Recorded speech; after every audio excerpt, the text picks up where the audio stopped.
کیا دونوں ہاتھ استعمال کرنے سے نماز ٹوٹ جائے گی؟ کیا نماز میں دونوں ہاتھ استعمال کرنے سے نماز ٹوٹ جاتی ہے؟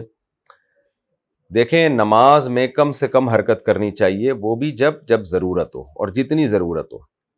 اس لیے جب ایک ہاتھ سے کام ہو سکتا ہے، آپ کو خارش ہو رہی ہے تو ایک ہاتھ سے بھی ہو سکتا ہے، تو دو ہاتھ کیوں استعمال کر رہے ہیں؟ اس لیے بعض حضرات نے کہا ہے کہ چونکہ دونوں ہاتھ استعمال کرنا تو ضرورت سے زائد ہے، لہذا نماز ٹوٹ جائے گی، لیکن راجح قول یہی ہے کہ یہ عمل غلط تو ہے، برا عمل تو ہے، لیکن نماز نہیں ٹوٹتی۔ نماز اس حرکت سے ٹوٹتی ہے جو اتنی کثیر ہو کہ باہر سے کوئی شخص آئے اور آپ پہ نظر پڑے تو اسے یہ لگے حرکت دیکھ کے کہ آپ نماز پڑھ ہی نہیں رہے ہیں، تو ایسی حرکت جب کثیر حرکت ہوگی تو وہ نماز کے منافی، اس سے نماز ٹوٹ جائے گی۔ لیکن کسی نے غلطی سے دونوں ہاتھ ہلا لیے تو نماز انشاءاللہ نہیں ٹوٹے گی، لیکن یہ عمل بہرحال غلط ہے اور یہ ٹھیک نہیں ہے یہ عمل۔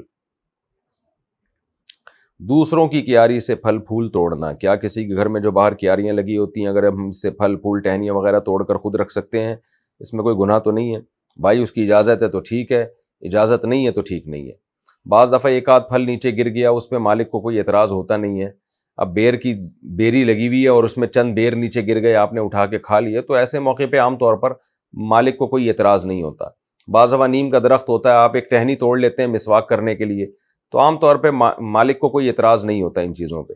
تو اتنی چھوٹی موٹی چیز جس کے بارے میں آپ کو یقین ہو کہ جو درخت کا مالک ہے وہ اس کو کوئی تکلیف نہیں ہوگی تو وہ تو جائز ہے، لیکن اتنا اس کو لمٹ کو کراس کرنا کہ اگر مالک کو پتہ چل جائے کہ یہ کسی نے میری درخت سے اس طرح ٹہنیاں توڑی ہیں یا پھل کھائے ہیں تو اس کو برا لگے گا، تو پھر جائز نہیں ہے۔